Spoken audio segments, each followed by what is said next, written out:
And so for me to be able to bond with a strange horse that's already suspicious, I'm trying to learn throughout the rest of my life the most I can learn about how to connect to a horse, how to listen to a horse, how to read its body language.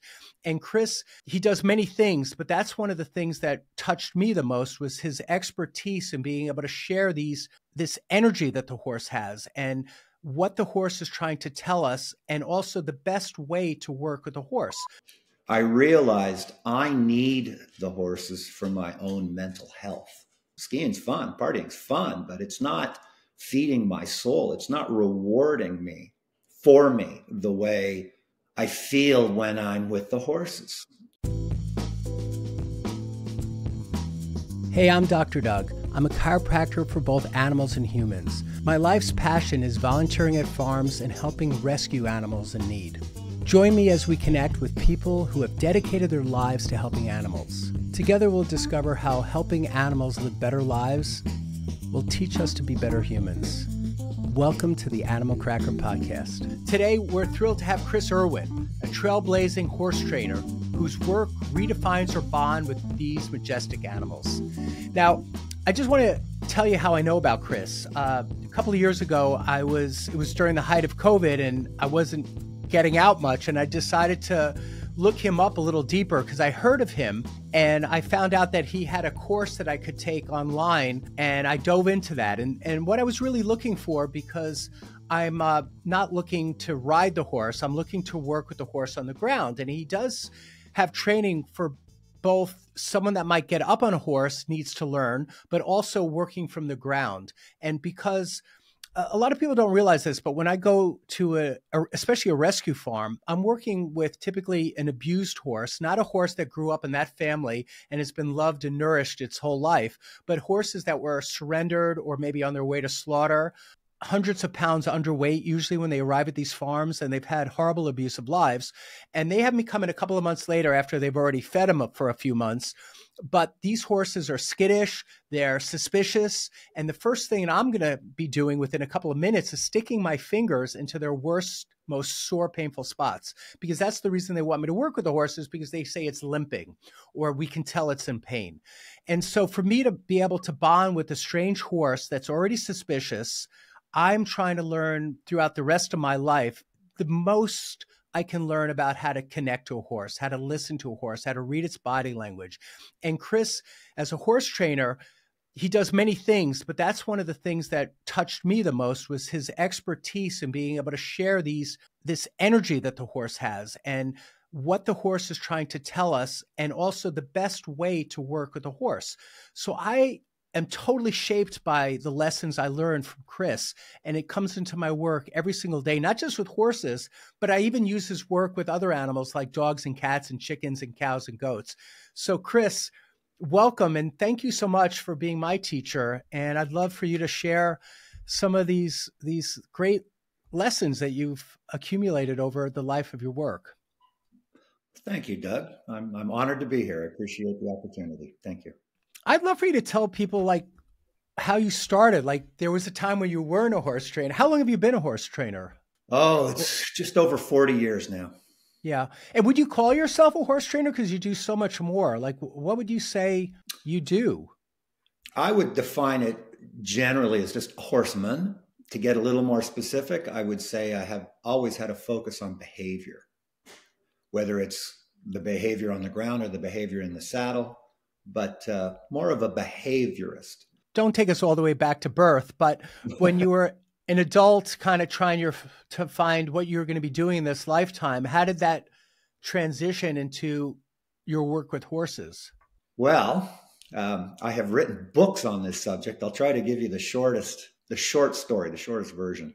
And it's almost cliche. There are a number of renowned horse people who come from the same type of background. So the story starts, of course, with a highly dysfunctional, violent, abusive family that out of the sake of my own survival, I literally had to run away, to get away from my family. I'm growing up in a very dysfunctional family, rough neighborhood. And so I was on my own by the time I was 16. I just had enough. I was a high school dropout. It doesn't mean that I wasn't very smart. I did well in classes. But I was a product of the 60s. So I had this uber high idealism as to what life was supposed to be about and how people were ideally going to behave and treat each other with love and kindness. I wasn't experiencing that at home. I wasn't experiencing that at school. I was, shall I say, culturally conditioned as a young boy in Boy Scouts to do the best I can. I promise to do my best, to do my duty, to be of service, blah, blah, blah. So what I was consciously aware of cultural conditioning me to be, I felt I was not swimming in that sea. It was like I was aware of the contradiction at a very young age between idealism and reality. So I went looking. I found myself at the age of about 20 at a racetrack in Seattle, Washington, Long Acres Racetrack. And I had heard, the story is, I was playing guitar on the streets as a busker. I was surviving by singing and playing on the streets. At the Pike Street Market, for people in the Northwest, they'll know this. And it was getting late in the fall. It was too cold and damp. The fingers just couldn't work in that weather outside. I needed to make some money to live. And a friend, another busker, mentioned to me, they hire young men by the day and pay them cash under the table at the end of the day if you go out to the racetrack. I had no idea what I was getting myself into. So I go out to the track.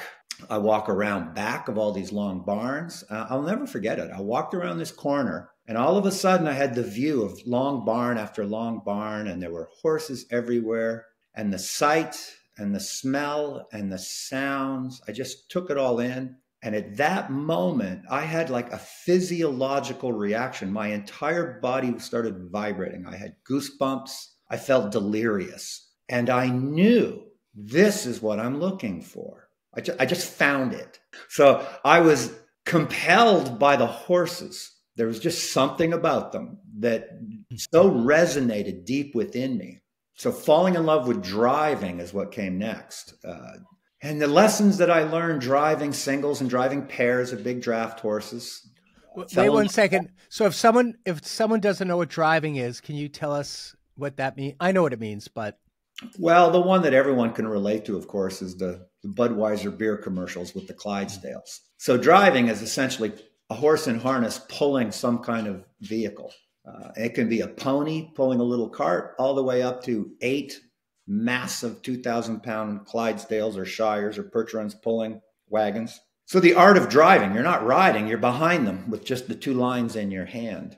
Fell in love with that. And I did, on my own, when the boss wasn't looking, start to experiment with riding.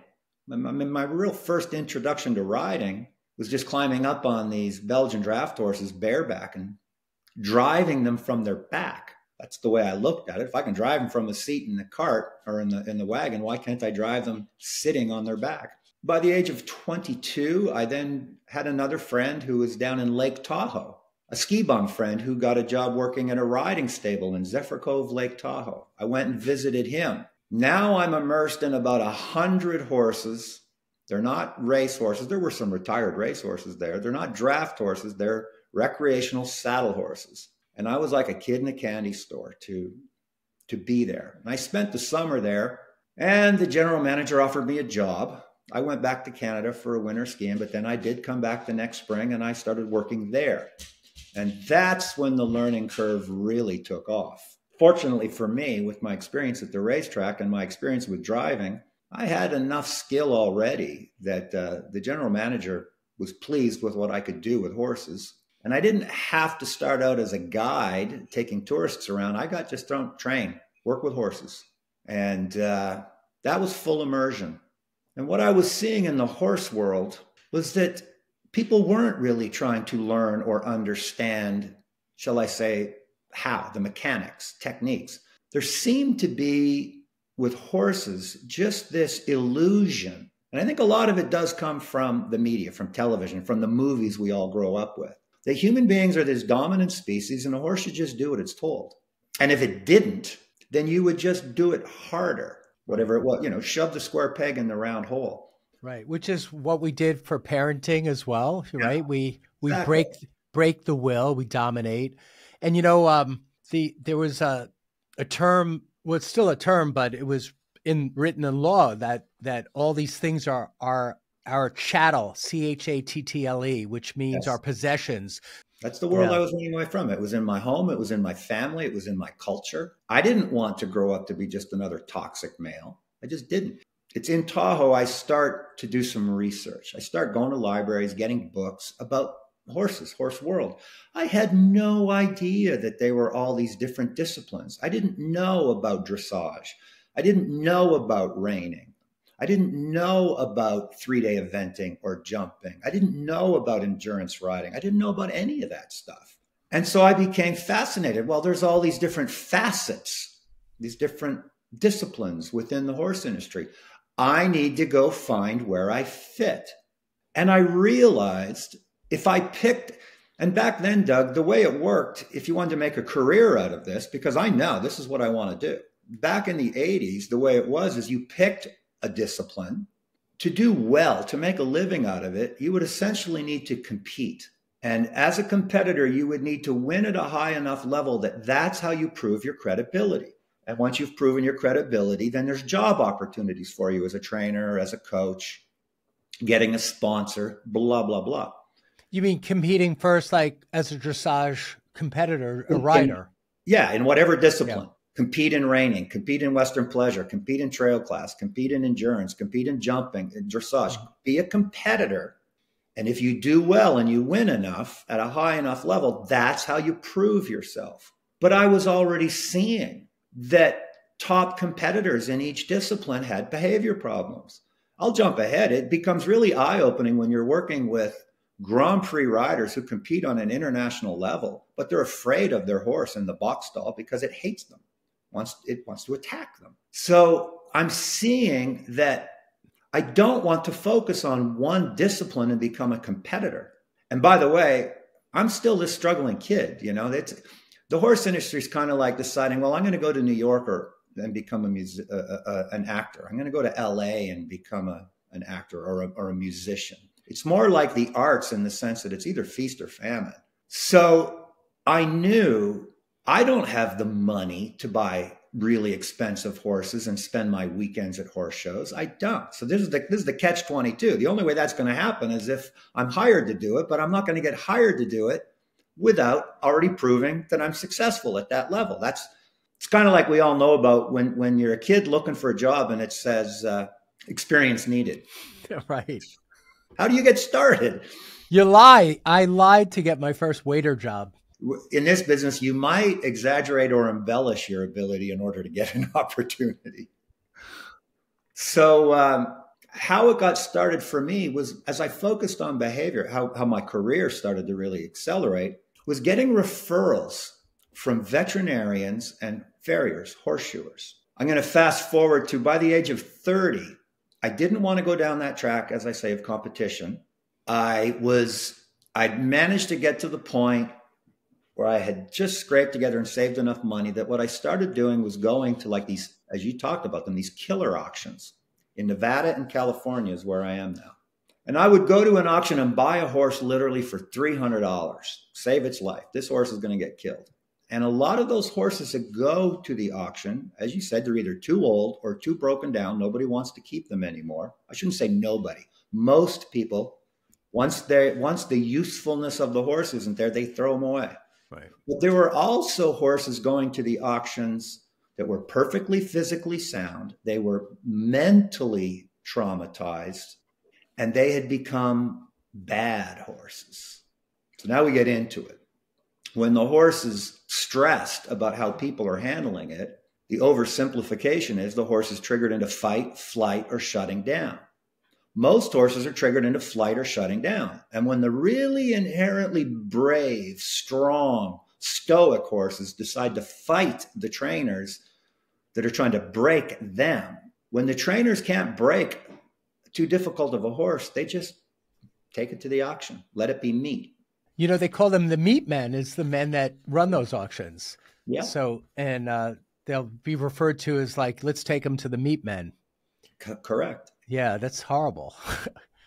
I would take them home and start working with them. And 2, 3, 4, 5 months later, I'd have a good horse for sale. And I'll remember the first real breakthrough. I don't think I've even told this story in either of my books. I was just doing my own thing, turning over horses, buy and sell, buy and sell. One of the horses that I had bought and sold went to a local veterinarian, and his daughter was competing with it now as a hunter jumper and was winning, was cleaning up. And it was between that veterinarian and my local farrier who'd come out to work on my horse's feet. So now the farrier is going around, and whenever the farrier runs into someone whose horse isn't well behaved enough to stand still while he works on the feet, he'd be saying, you need to take this horse to Chris. I'm your farrier, not a horse trainer. It's not my job to teach your horse to stand still. It's my job to trim or shoe your horse's feet. This horse, you need to take this horse to Chris. This was happening in Nevada, just outside Lake Tahoe, in a little place called Gardnerville, Minden, Nevada. Well, it didn't take long when the vets or the farriers say to their clients, take your horse to Chris. So now instead of just buying and selling my own horses, I'm getting horses that come in for training. I'm getting paid a monthly fee, put 30 days on this horse. It started with problem horses. When people were seeing how I was able to turn these problem horses around, then they started bringing me young horses to start for first rides. 6 months later, by the spring, and this is a seminal moment, I realized I need the horses for my own mental health. I was burned out again. Just one season in the ski bum scene, it's like, well, enough is enough. Skiing's fun, partying's fun, but it's not feeding my soul. It's not rewarding me for me the way I feel when I'm with the horses. So that's when I made the commitment. Yes, no matter how hard this business is, 20 to 30 was a decade of hard knocks. I broke a lot of bones learning things the hard way, in and out of the hospital pretty regularly. When I was working at that riding stable, I had one accident that resulted in 18 fractures. Yeah, it nearly killed me. Were you on the ground or were you on the horse? No, I was in the saddle. It was a crash in a full speed gallop, and we somersaulted down the side of a mountain together. Horse walked away from it, Doug, with a few scratches. So after a decade of, the horses are one thing, the people are kind of difficult to deal with, and I'm getting busted up a lot. By the time I was 30 years old, I'd had so many broken bones and torn ligaments and muscles, learning the hard way what not to do and what doesn't work, that I needed to take that winter and go skiing and do some soul searching. Is this really it? I mean, I'm 30 now, and I've got friends and acquaintances that are saying, when are you going to grow up and get a real job? A lot of the people that were hiring me as a horse trainer to work with their horse, they had adopted a wild Mustang. Back then, $125, take home a horse that nobody's ever touched before. And I'm getting hired to work with them. And so the Latin term is festina lente. I learned I get more done by slowing down and paying more attention. Hurry up and slow down. The Mustangs really started to refine my awareness for what the hell I'm doing. At the age of 38, I'm back in Canada. I've written a little book called Horses Don't Lie, and I've made my first set of training videos. I want to become a clinician now. I'm married. I have a little girl to provide for, another one on the way. I have to start making some money. I've put these videos out, and they're getting great reviews. My book becomes a bestseller. I'm getting invited to big expos now. And this is a seminal moment. I remember it. It was at the Equine Fair in Columbus, Ohio. And you're there and you do a presentation in front of these huge crowds. And then those who are interested in your work come to your booth and you sign books and sell videos and answer questions, blah, blah, blah. The internet is just emerging. You get this rush to your booth after a presentation, but all your colleagues are presenting. So, that dies down and now there's nobody at your booth. They're off watching Monty Roberts. And you're sitting in your booth and my videos are playing on a loop. I'm just watching myself on video. I'm watching and I'm watching. And awareness, visual awareness for what you're seeing is a muscle that's being developing all these years. You're seeing more. You're seeing more subtleties. You're seeing deeper. You're starting to just refine things. And I'm looking at these videos and I remember sitting there and having this realization. It was, oh my God, I am really good at fixing a problem I wasn't aware that I just caused. That was a moment. And I'm seeing it in all of my colleagues too.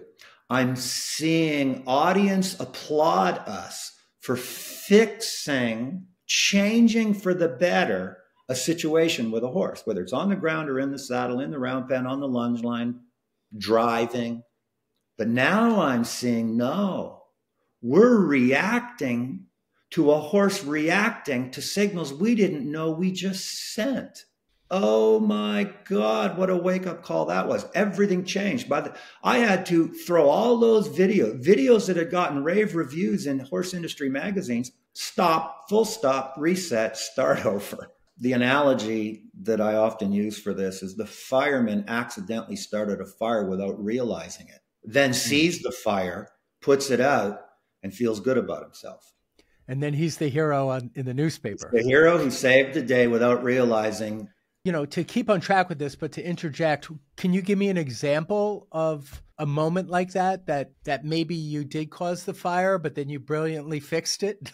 Someone will say, my horse just turned his ass to me, which is regarded correctly as a defiant threat. Kiss my ass. Horse turns its head away and turns its hindquarters and swishes its tail, might even throw out a little kick.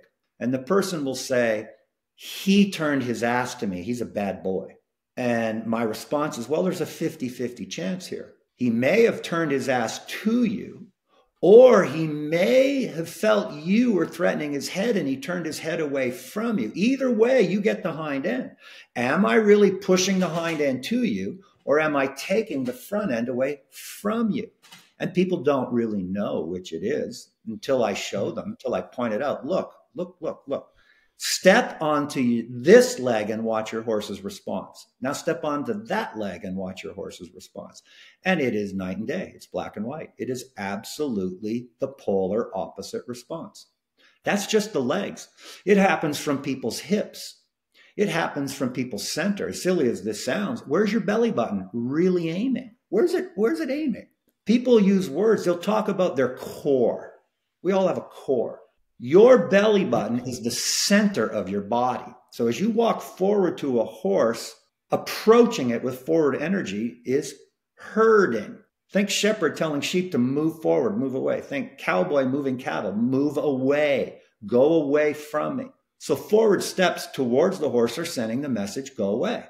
So the challenge is, if you're not using your body correctly in terms of body language articulation, you never get great results. But even if you are using them, that doesn't mean that you don't need to go through the ritual of becoming the leader to turn the no into the yes. This is great. You know, I remember in the course that I took of yours on the Horse Think course, you talked specifically about the three energies, and I think that's where you're at now too. Can you talk a little bit about how that ties in, the three energies in your work? Yeah, sure. Thank you. Good luck navigating the world if you don't have a compass that illustrates north, south, east, west.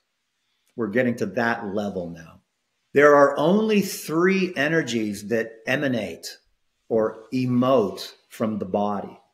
As I said that, you just leaned forward and put your left shoulder closer to the microphone. You just pushed into me with your left shoulder. Yeah, I see it. Right there. I can't not see that. So here's my choice. Do I yield to that push from your left shoulder and move away?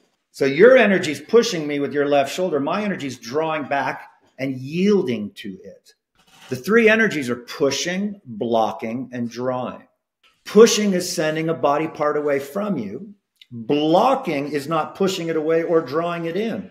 When you watch cattle ranchers moving cows through stock chutes, those are boundaries, channeling energy. Yeah, I mean, I think anyone interested in learning this type of body language communication if they have a horse or even if they're just curious with their own dogs, should do that course that I took of yours, because even just knowing those 5 points, sometimes not even touching, but just directing my fingers at the girth point or any of the 5 points, you can get a reaction.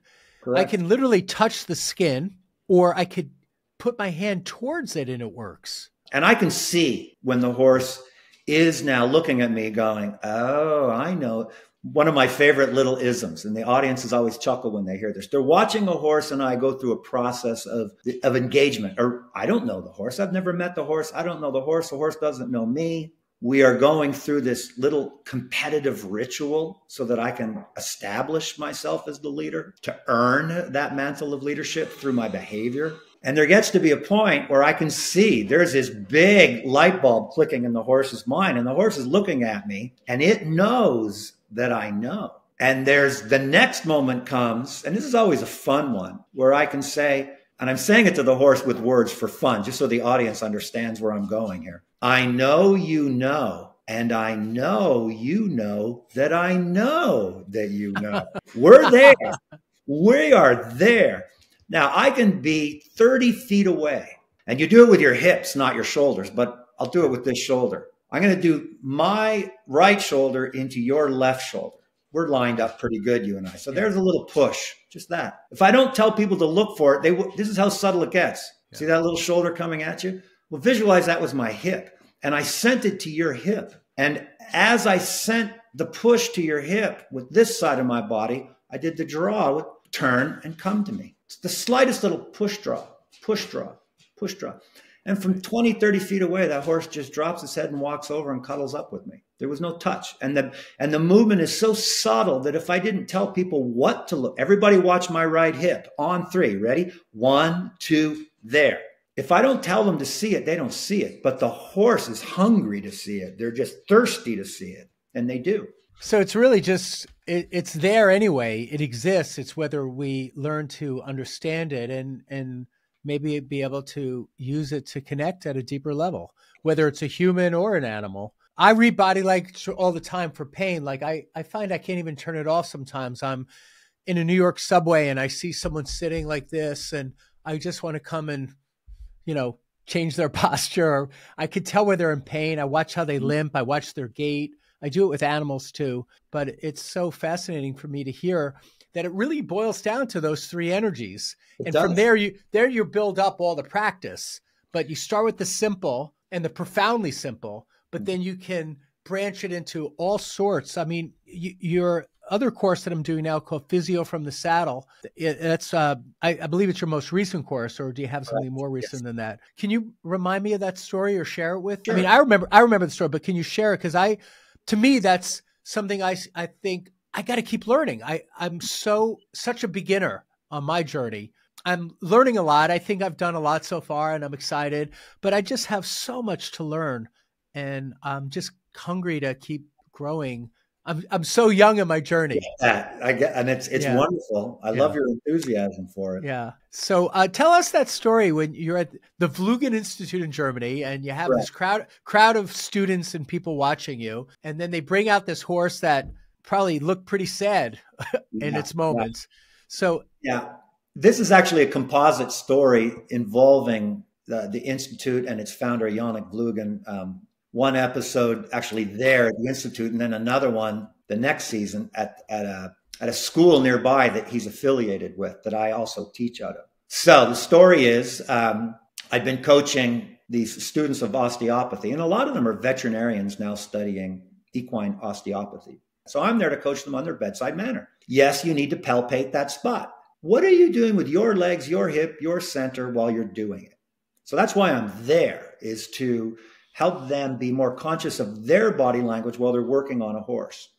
And we're on day 3, and there have been many eye-opening moments for everybody. Nobody comes in truly consciously aware of how their body's affecting the horse they're working on. And a lot of the times, the human's body is actually contradicting the outcome the body worker wants to achieve, making the job harder on themselves and on the horse. The body worker, their own energy is stressing out the horse or whatever animal they're working on. And their whole idea is that they're hoping to de-stress the horse to make it feel better, but they're adding so much stress that they're I've seen that. I've seen myself do that too, because I have to keep reminding myself to breathe and relax and create a different body shape to all these things. But I've been guilty of that. Ironically, there are quarter horses in Germany and Belgium and the Netherlands. And he brings in this horse, and it was so stiff it could hardly walk. It was just, And he says to me, just show us what you would do with this horse. And I did put the horse, I just let the horse stand there and everyone's watching. And the first thing I did was just walk around it, just go from one side to the other. And as I'm walking around it, it's as much what I'm not doing with my body language as what I am doing with my body language. I'm going to do this real briefly as another analogy. The human and the child with the kitten, a person walking from one side of the horse to the other side of the horse can be saying this with their body language and not know it. So like the first ethos in the medical profession, do no harm. Right. And to show him I do no harm is to just walk back and forth 3-4 times from one shoulder around in front of the neck and head to the other shoulder, but 4 times. And it's how I walked, where my legs went, where my hips went, what my shoulders were doing, where my center was aiming. I'm very articulate in how I'm structuring and moving my body. And that alone, within the first 20 seconds, helps the horse drop its guard. It's guarded. It literally just went based on how I moved around the front. Then I just went in and started touching it in the girth with my open hip, showing it how I'm going to pet it with my outer arm, not my inner arm. So for all intents and purposes, the analogy is I'm showing this kitten that I'm not going to maul it, that I do know how to hold it and touch it. I'm not doing any manipulations. I'm not doing any treatment, just bedside manner. Now I'm going to turn to the right through my body. I didn't turn my head. I turned my body.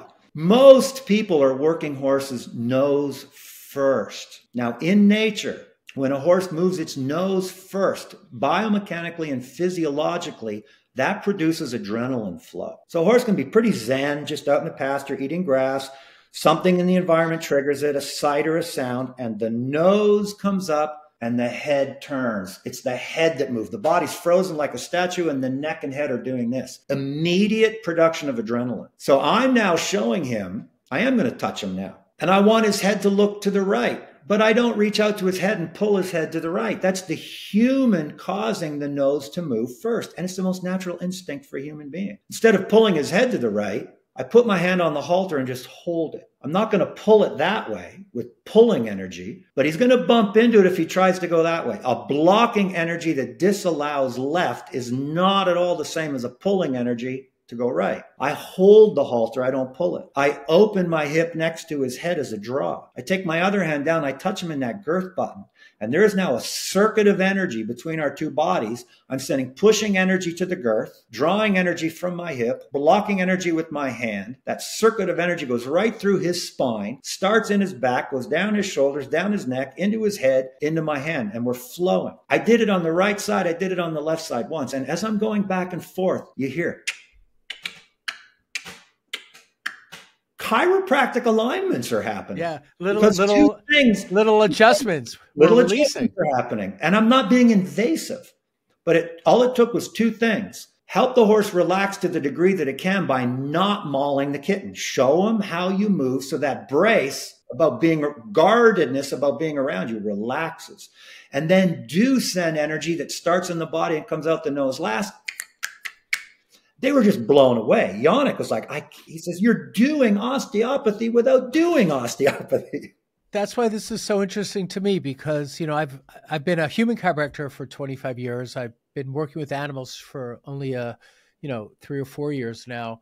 And I want to, elevate my game and, and learn not just what I've already studied with some of your, I want to keep learning from you. And I just think there's so many areas of how this would apply directly, not to just my work, but for anybody that loves their animal could learn so much from this. We're kind of running down on time. And I had one question for you that I really wanted to wrap this up with today, which is, you spoke a little bit that you came from, a tough beginning, as a child years and through your teenage years, but how has working with horses, touched you as a man and helped maybe heal a little bit over the years by what did we learn back from them? How has it touched you back? First hard lesson was it does absolutely no good for anyone, not me, not the horse, not my quote agenda as a trainer. If I lose my patience, if I get frustrated, if I get angry, that was first and foremost. Number 2, was coming to the conclusion that I'm not here to train horses for people. I'm here to serve their well-being. I'm a servant to the horse. Wow. I love that. That's powerful. I need to lead it. Parents need to serve their children's needs. Teachers need to serve their students' needs. It's coming to it with an ethos of, I'm here to help you. The control is indirect. One of the analogies that I'm often using, there's only two sports in the Olympics where men and women compete against each other: sailing and equestrian. Sailors control the boat by controlling their responses to the wind and the waves. Equestrians can't realistically control horses. They're bigger than us, they're stronger than us, they're more primal than us. But horses will give themselves to us and do what we want them to do if we're adjusting to their needs. So the horse is the wind, the horse is the waves. I sail the horse by being conscious of how I'm responding to the horse. From there, it became, let me back this up because you'll relate to this. Ugly childhood, ugly neighborhood, wasn't good at school, but there was a television show that I watched as a kid that really had an impression on me. It was called Kung Fu. I watched that. With David Carradine. And I get chills just now as I say that, because if you look at the Shaolin priest, and lately I've been following this Shaolin priest on Facebook who has these messages, beautiful messages. The Shaolin priest as a monk is athletic. It's a force to be reckoned with, nothing to be afraid of. Are you going to intimidate a Shaolin monk by being a bully? No. If you attack a Shaolin monk, can he defend himself without victimizing you in the process? Yes. What is his intention? To serve. So I saw that in that character, and I so deeply resonated with that. It's like, I relate to him. I don't relate to my dad. I don't relate to my school teachers. I don't relate to a lot of my athletic coaches. But the ethos of that Shaolin monk, that touches me. That resonates with me. We as a species are typically unconsciously reacting to moments. And the journey is to become consciously aware of how we respond to moments. Unconscious reactions becoming conscious responses. When you hear the word react, repeat the drama. React. Respond. Be responsible for your actions. So to me, my life with horses distills down to, I am accountable for what I bring to this world. I need to be in hand. I have to manage myself before I can manage others. I love that. Thank you. I love this opportunity to share this. Thank you so much. If people want to connect to your work, what's the best way? Is it your website first or? Yes, first just go to chrisirwin.com. I don't have my 2024 schedule up yet. I have two websites. One is chrisirwin.com, which is the overall website. And then there's one specific to the online courses called mindyourhorse.com. Right. And we're going to put that up here, and we're also going to put it in the description box, and we're going to make it so easy for people to connect to your work, because it's really, I consider you my teacher, and I'm going to keep studying with you, hopefully in person one day too, where I can come be at one of your in-person places. So thank you so much. I'm honored, Dr. Doug. Thank you very much. Thank you so much. I'm sure my body would appreciate some time in your good hands. Oh, that's a given. That's right there for you. Thank you so much. And enjoy the rest of your day. Appreciate it. As well. Thank you, Doug. Okay. Thank you.